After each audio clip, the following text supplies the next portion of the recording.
आज हम लोग इंग्लिश में नया चैप्टर क्वेश्चन टैग स्टार्ट करेंगे। इससे पहले के वीडियो में सब्जेक्ट वर्ब एग्रीमेंट और कंडीशनल सेंटेंस से रिलेटिव जितने भी नियम थे हम लोग पढ़ चुके थे।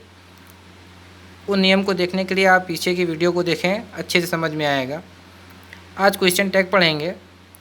क्वेश्चन टैग की डिफिनेशन में कह रहे हैं कि किसी भी वाक्य के अंत में आने वाला छोटा सा प्रश्न हमेशा क्वेश्चन टैग कहलाता है। किसी भी वाक्य के अंत में आने वाला छोटा सा प्रश्न सदैव क्वेश्चन टैग कहलाता है। जैसे Ram works hard does not he. Ram works hard, Ram कठिन काम करता है। डज नॉट ही, क्या वो नहीं करता है। ये जो लास्ट में डज नॉट ही के बाद क्वेश्चन मार्क लिख कर आया है, इसी को हम लोग कहते हैं क्वेश्चन टैग। आज हम इस क्वेश्चन टैग को लगाने के नियम के बारे में जानेंगे। तो Ram works hard does not ही, राम कठिन परिश्रम करता है, तो इस पर क्वेश्चन ये बना कि डज नॉट ही, क्या वो नहीं करता है। जैसे एक एग्जांपल और हम कहें कि I am teaching English are not I, क्या आई एम टीचिंग इंग्लिश, मैं अंग्रेजी पढ़ा रहा हूँ। आर नॉट आई, कि मैं नहीं पढ़ा रहा हूँ। इस तरीके से कई सेंटेंस आप लोग बना सकते हैं। क्वेश्चन टैग्स बनाने के नियम में पहले नियम में कह रहे हैं कि वाक्य और क्वेश्चन टैग हमेशा एक ही टेंस में होना चाहिए। यानी क्वेश्चन टैग बनाते समय इन नियमों को आप ध्यान में रखिएगा। पहला नियम है कि वाक्य और क्वेश्चन टैग सदैव एक ही टेंस में होने चाहिए। कहने का मतलब कि सेंटेंस अगर प्रेजेंट कंटिन्यूअस में है, प्रेजेंट में है, तो क्वेश्चन टैग भी प्रेजेंट में ही होना चाहिए।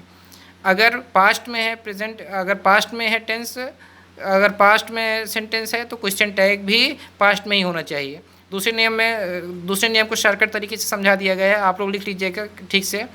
सेंटेंस पॉजिटिव, मतलब कहने का ये है कि अगर दिया गया सेंटेंस पॉजिटिव हो तो क्वेश्चन टैग हमेशा नेगेटिव बनेगा। और इसी का विपरीत कि सेंटेंस अगर नेगेटिव हो तो क्वेश्चन टैग हमेशा पॉजिटिव बनेगा। इसको साधारण तरीके से इस तरीके से समझिए कि सेंटेंस और क्वेश्चन टैग सदैव एक दूसरे के विपरीत होते हैं। विपरीत का मतलब यही चीज़ है कि सेंटेंस अगर पॉजिटिव है तो क्वेश्चन टैग हमेशा नेगेटिव होगा, या इसका उल्टा कि सेंटेंस अगर नेगेटिव है तो क्वेश्चन टैग हमेशा पॉजिटिव बनेगा। तीसरे नंबर में कह रहे हैं कि क्वेश्चन टैग में सदैव प्रोनाउन का प्रयोग होता है। क्वेश्चन टैग में सदैव प्रोनाउन का प्रयोग होता है। जैसे राम है तो राम का प्रोनाउन ही होगा, और अगर सीता है तो सीता का प्रोनाउन शी होगा, और अगर बहुत से लोग हैं प्रोनाउन में है तो उसके लिए हमेशा दे का प्रयोग किया जाएगा। इस तरीके से डायरेक्ट एंड इनडायरेक्ट स्पीच में आप लोगों ने प्रोनाउन के बारे में अच्छे से पढ़ा है। अभी प्रैक्टिस कराएंगे तो उसमें और ठीक से समझ में आएगा। तो इस नियम में कह रहे हैं कि क्वेश्चन टैग में सदैव प्रोनाउन का ही प्रयोग किया जाता है। अगले नियम, चौथे नंबर नियम में कह रहे हैं कि नेगेटिव क्वेश्चन टैग में हेल्पिंग वर्ब और नॉट के कॉन्ट्रैक्टेड फॉर्म का प्रयोग करते हैं। नेगेटिव क्वेश्चन टैग में हेल्पिंग वर्ब और नॉट के कॉन्ट्रैक्टेड फॉर्म का प्रयोग करते हैं। इसका मतलब ये होता है, नीचे लिखा भी हुआ है कि कॉन्ट्रैक्टेड फॉर्म का मतलब कि जैसे आपने डिड लिखा और डिड के बाद नॉट, तो नॉट में ओ ना लिखकर एन और टी के बीच में एक कामा लगाते हैं। इसे कहते हैं क्वेश्चन टैग का contracted form. Did not, n did लिखा, एन के बाद कामा लगाया, ऊपर फिर टी लिख दिया, तो ये कॉन्ट्रैक्टेड फॉर्म होगा। उसी तरह हैड नॉट, ईटीसी। पाँचवें नंबर नियम में कह रहे हैं कि सामान्यतः एम नॉट का कॉन्ट्रैक्टेड फॉर्म नहीं होता। इस चीज़ को आप लोग याद रखिएगा कि एम नॉट का कॉन्ट्रैक्टेड फॉर्म नहीं होता।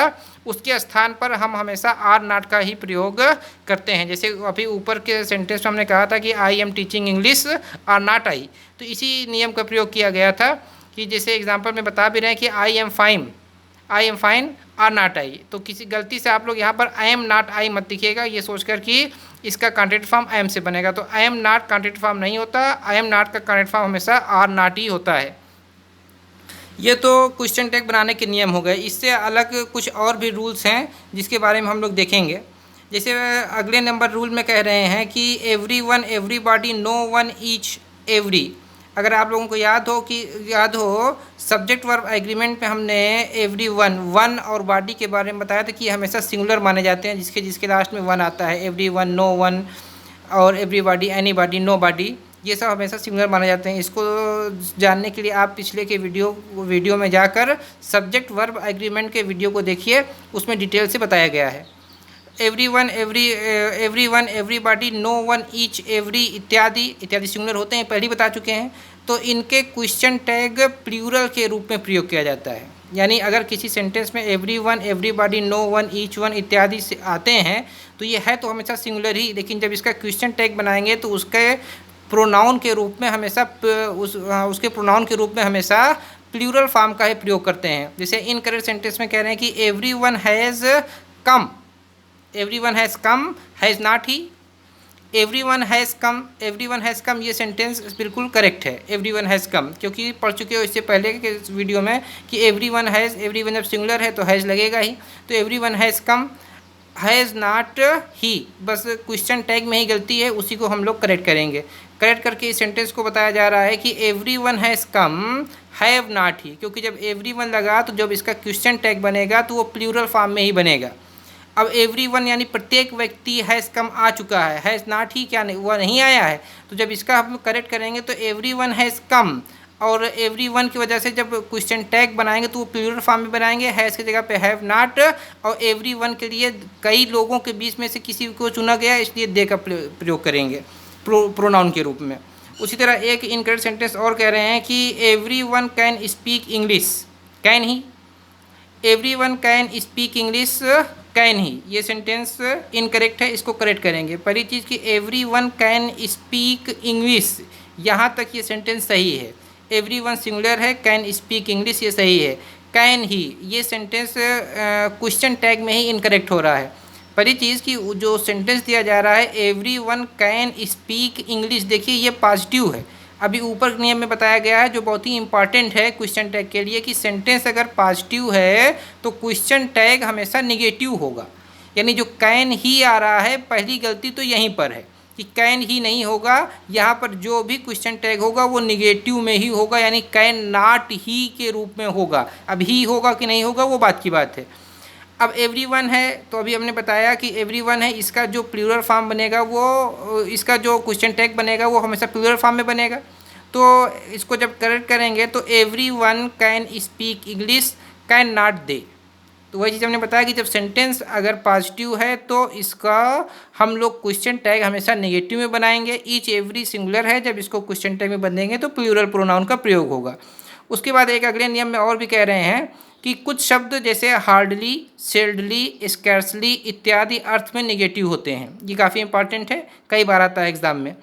जैसे हार्डली, सेल्डम, स्कैर्सली इत्यादि अर्थ में नेगेटिव होते हैं, इसलिए जब इनका क्वेश्चन टैग बनाते हैं तो हमेशा उसे पॉजिटिव रखते हैं। हार्डली, सेल्डम, स्कैर्सली हमेशा नेगेटिव के अर्थ में प्रयोग होता है, इसलिए जब इसका क्वेश्चन टैग बनाते हैं तो इसको हमेशा पॉजिटिव के रूप में प्रयोग करते हैं। जैसे एग्जांपल में कह रहे हैं कि ही hardly does any work, does he, तो आप देखिए ही हार्डली ये नेगेटिव सेंटेंस है तो इसका क्वेश्चन टैग पॉजिटिव आना चाहिए, डज ही पॉजिटिव है। He is seldom absent, seldom negative है इसलिए इसका क्वेश्चन टैग पॉजिटिव आना चाहिए। इज ही लिखा हुआ है इसलिए ये पॉजिटिव, इसलिए ये एग्जांपल हर तरीके से करेक्ट है। इतने नियमों को की सहायता से हम लोग क्वेश्चन टैग पढ़ेंगे। आगे कुछ और नियम है अगले के वीडियो में उसको बताया जाएगा।